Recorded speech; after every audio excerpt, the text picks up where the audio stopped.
Shihab from Bangladesh, is doing the sunnah of culture an innovation? To recap, the things that the Prophet had done, either they are sunnah of worship or sunnah of culture and habit. So when the Prophet tells us to grow the beard, and he grew it himself, and he told us to go against the fire worshippers, the Jews and the Christians, this is sunnah of worship. The ruling is mandatory, but he did it and we follow. When the Prophet says, "Sallu kama ra'aytumuni usalli," pray as you've seen me pray, this is sunnah of worship. And if you do it, you're rewarded.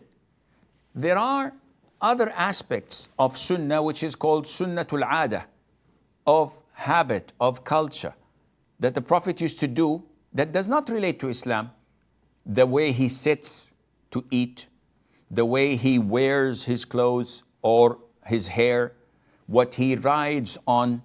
This had nothing to say that do this and you will be rewarded, or Allah will grant you this in this level in Jannah, or follow what I'm doing, which makes it not part of the category of worshipping Allah Azza wa Jal. But the 1 million Kuwaiti dinar question is, if I do this sunnah of culture, would I be rewarded for it or not? It's an issue of dispute.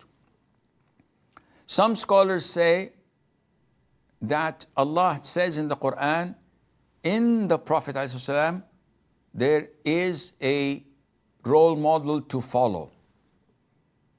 So Allah is telling us He's our role model, we should follow. Some scholars say we should follow in everything, whether it's sunnah of worship or sunnah of culture.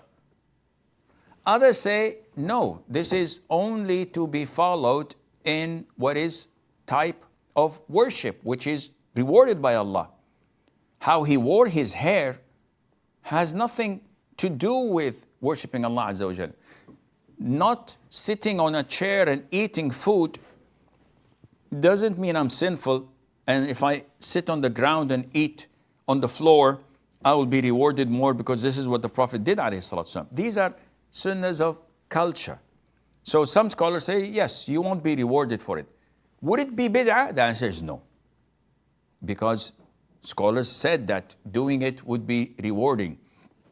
Now, except if a person does something and the people are drawn back from it. So one says, okay, I understand totally what you say, Sheikh. So if I wear a kufi or a topi or something on my head only to pray, would that be bid'ah?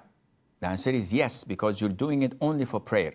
If you do it throughout the whole day and night as a cultural thing, thinking that the Prophet used to always put something on his head, and in this case, it's not a bid'ah. But doing it only for salat, this is a bid'ah. If you decided to go to work tomorrow morning, riding a mule, saying that the Prophet used to ride a mule, we said, no, wait, this is an innovation. Because people would be drawn back, they will abhor this, they will resent it, and they would probably speak ill about the sunnah when you say to them, oh, it's a sunnah of the Prophet ﷺ.